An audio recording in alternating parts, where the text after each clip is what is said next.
Fala galera, eu sou o Roberto e hoje vamos falar sobre se as histórias em quadrinhos de antigamente eram melhor. E vamos usar três quesitos aí para a gente poder fazer essa análise. Quesito nostalgia, criatividade e os novos tempos. Beleza? Fica até o final aí para a gente tirar uma conclusão legal sobre esse assunto. Vamos lá, o primeiro quesito, nostalgia. Então, quando a gente escuta muita gente falar sobre isso, a gente tem esse sentimento envolvido, né, de quem está falando geralmente, esse sentimento de lembrar do passado, com saudade das histórias que lia. Então a gente vê, por exemplo, o aspecto de histórias como do Fantasma, Flash Gordon, Príncipe Valente, Mandrake, né? Você pega assim várias histórias clássicas em que, se hoje em dia a gente vai ler, ela não faz tanto sentido para uma nova geração. Se o personagem não for atualizado, aquelas histórias, o tipo de narrativa, ela é própria para aquela época, né? E eu acho que a gente está falando aqui até de uma era ali da década de 30, as histórias, até a década de 50, né? Mas aí você pega também várias épocas, né? Cada um tem a sua época, dos anos 80, que foi um outro tipo de linguagem, 90 e as de hoje. Então assim, todo mundo lembra com saudade daquela época, porque parece que a época da pessoa, ela remete a uma época melhor, em que as histórias eram melhor construídas. E nem sempre, né? Porque tem várias histórias ali que foram feitas, tirando esse aspecto aí, por exemplo, uma história que virou clássico, que não foram tão bem, né? Às vezes a pessoa nem lembra, ficou no esquecimento. Então assim, realmente surgem os clássicos, né? Isso realmente, por isso são os personagens aí que eles continuam, né? E vão se reformulando. Você pega os próprios super-heróis aí, né? O Super-Homem era da década de 30. Então imagina hoje com quantas reformulações que ele teve que passar em relação, por exemplo, ao próprio contexto ali, né? A Kryptonita, que era um dos pontos fracos dele, as reformulações que foram feitas em várias épocas que mudaram o aspecto do personagem, deixaram ele mais atual. Então imagina se ele tivesse continuado a ser aquele mesmo Superman da década de 30, não tivesse tido nenhuma evolução, né? Provavelmente ia ter muito menos público, porque ele foi atualizando e foi acompanhando. Algumas pessoas não gostaram dessas novas atualizações, e isso aconteceu, eu tô dando um exemplo aqui de Superman, com vários, né? Dessas editoras grandes da Marvel, DC principalmente, né? Então tem que ter essa atualização, porque senão fica apenas com o público, né? Então muitas vezes a pessoa ela coloca esse sentimento em relação às histórias, mas é um sentimento único dela, é um sentimento que traz um tempo da infância, adolescência. Então, e ela não gosta das novas tendências, né? Ela sempre acaba querendo voltar para o passado. E isso eu não estou falando aqui que é com todo mundo, tá? Mas geralmente tem pessoas que acabam não gostando das novas histórias por ser muito nostálgica. Ela acaba nem dando oportunidade, né? Para conhecer essas novas. Porque o que é bom para ela é o que foi feito naquela época. Naquela época as histórias eram boas por determinado tipo de motivo, né?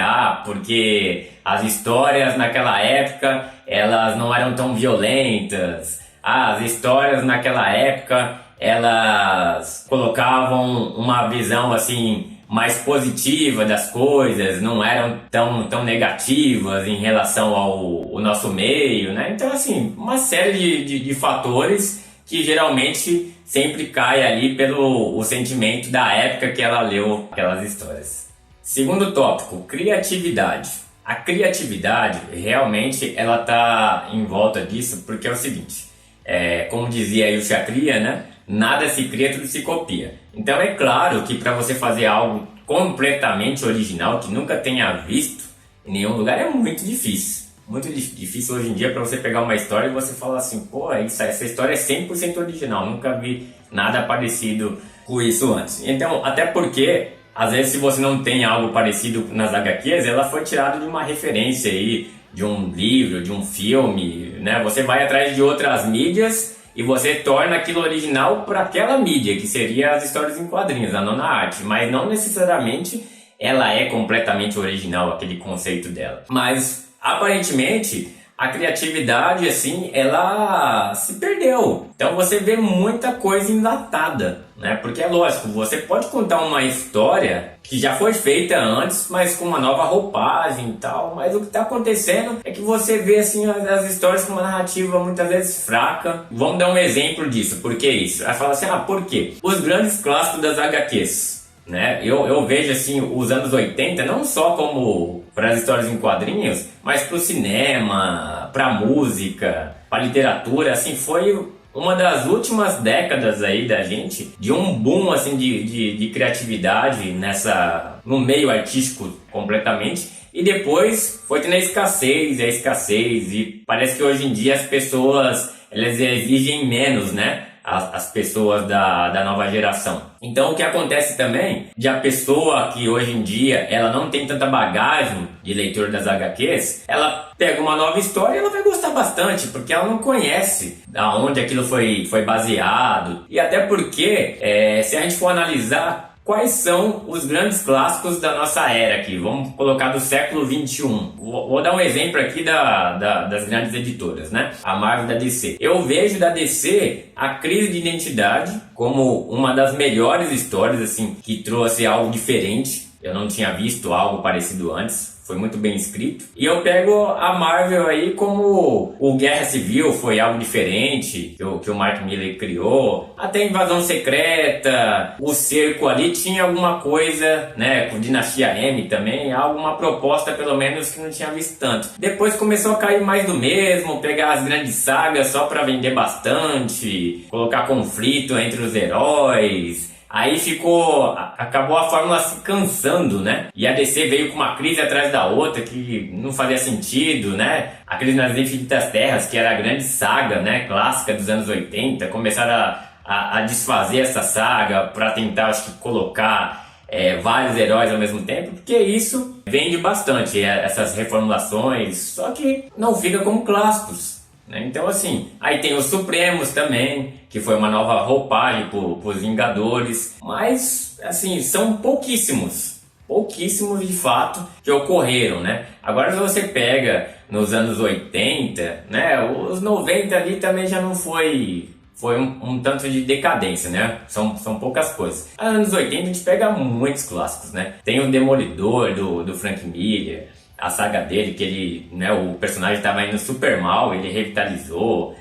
Tem clássicos aí do Homem-Aranha. Tem, por exemplo, como eu já citei, o Crise nas Infinitas Terras. Aí tem o Batman 1, o Batman Cavaleiro das Trevas, o Watchmen, Sandman, Homem-Animal, o Monstro do Pântano, Constantine, que foi criado também no Monstro do Pântano. E aí vai embora, né? Vai embora. Tem uma série aí de sagas que ficou marcada, e tanto que hoje em dia elas são reimpressas em vários formatos e sempre está vendendo. Então assim, isso é a força de um clássico. Ele não ficou datado, né, por causa do tempo. E hoje em dia parece que as pessoas estão perdendo. Você vê que os grandes clássicos sempre estão vendendo. Aí uma coisa ou outra dessa nova geração, e o que vende hoje em dia é pelo momento. Vendeu, comprou, a pessoa leu, ficou ali, depois de repente ninguém fala mais nada, já passa, né, o boom. Então assim, tá faltando mais criatividade sim para os roteiristas, né? E aqui no Brasil a gente está tendo um grande boom aí dos independentes, né? Tem muito independente fazendo história legal, isso é bacana, estão tendo histórias diferentes. E tem que se atualizar, além disso tudo, além de ter criatividade, também tem que fazer histórias. Hoje em dia a gente tem o público que gosta daquelas histórias do passado, mas você também tem que trabalhar com o público de hoje, né? A gente sempre fala muito em renovação, então você tem que fazer histórias em que o público de hoje também goste, né? E o terceiro aspecto são os novos tempos. Eu terminei falando aí na criatividade da relação de a gente fazer histórias para o novo público, e isso é verdade. Você pega o século XXI, ele foi marcado, principalmente aqui no Brasil, e depois, né, se expandiu, hoje em dia também a gente vê nos Estados Unidos, o fenômeno do mangá. O mangá, ele conversa muito com o público de hoje em dia, por isso que se vende muito mangá, né? É uma linguagem em que os adolescentes de hoje em dia, né, as crianças gostam. Você vê que não foi à toa aí que o próprio Maurício de Souza ele fez a Turma da Mônica Jovem, né? Uma roupagem mais pro público pré-adolescente, adolescente, né? Entre ali 10 anos até uns 15. Então, assim, teve uma resposta de vendas excelente, tanto que tá saindo até hoje. Já tem mais de uma década aí que tá saindo as revistas. Então, assim, tem que conversar com esse novo público. A própria Bonelli também, ela lançou aquela linha, né, do Jovem Tex. Também eles querem também pegar esse público novo, renovar. Então tem que ter essa linguagem com o público novo. Os próprios super-heróis, né? Hoje em dia eles abordam temas da atualidade, que o pessoal discute. Então você tem que pegar esse público novo, trazer hoje em dia essas histórias que eles querem ler. Realmente os clássicos continuam sendo vendidos aí, mas não adianta você querer fazer uma roupagem de antigamente e exatamente como foi aquela época, porque aí você vai pegar só o povo nostálgico. Você não vai pegar, porque aí a criançada de hoje em dia, os adolescentes vão ler e vão falar, mas tá chato, essa narrativa não tá legal, sabe? Esse assunto aqui não me interessa. Então tem que ter. O mangá ele conseguiu fazer isso muito bem, por isso que ele vende muito bem aqui no Brasil, vende nos Estados Unidos. Então de repente tem que observar o que o mangá tá fazendo e começar não a copiar, mas entender qual que é a proposta, qual que é a fórmula, o que esse público está gostando, para você aplicar para outros estilos também, né? Estilos aí variados. Ó, pegando esses 6 aspectos que a gente falou, nostalgia, criatividade e novos tempos, então a gente pode fazer uma conclusão se as HQs de antigamente eram melhores ou não. De tudo que a gente falou, a gente não pode falar que hoje em dia não tem boas histórias. Tem, mas elas falam com um novo público. Agora sim, estamos criando os clássicos? Muito poucos. Então, essa época aqui, o que a gente vai ter de lembrança? Será que essa época não vai ter algumas republicações unicamente para atender o povo no futuro, que vai ser nostálgico por essa época que ele vendeu, não por ser um clássico? Porque um clássico é atemporal. Então, acredito sim que a gente está tendo problemas de criatividade, não estamos criando grandes histórias como se criou no futuro. Estamos criando histórias que estão atendendo esse público de hoje em dia, mas, né, o fator criatividade está em baixa. Então, eu acredito que as pessoas têm que buscar, de repente, influências em os roteiristas aí, né? Em outras mídias para trazer algo diferente, porque senão a gente vai ficar com uma época pobre de clássicos. As pessoas vão querer comprar só por nostalgia. Então sim, os clássicos eram muito maiores antigamente, mas temos histórias boas hoje também,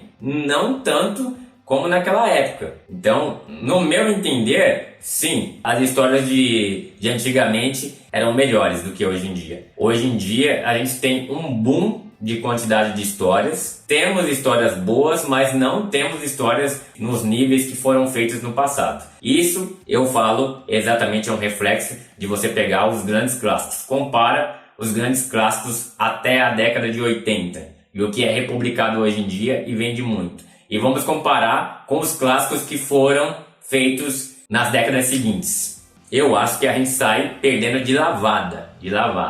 Então, e não tá, só tá diminuindo. A gente está aumentando a quantidade, mas não a qualidade. Tá? E se você gostou desse vídeo, curte, compartilha, se inscreve no canal se ainda não for inscrito, toca no badalo para notificação dos próximos vídeos, que isso vai ajudar a gente a criar mais conteúdo aqui, tá? Valeu, galera, até o próximo vídeo aí. Um abraço. Eu passei a minha vida inteira apenas colecionando quadrinhos. E agora eu só tenho tempo para dizer: minha vida valeu a pena!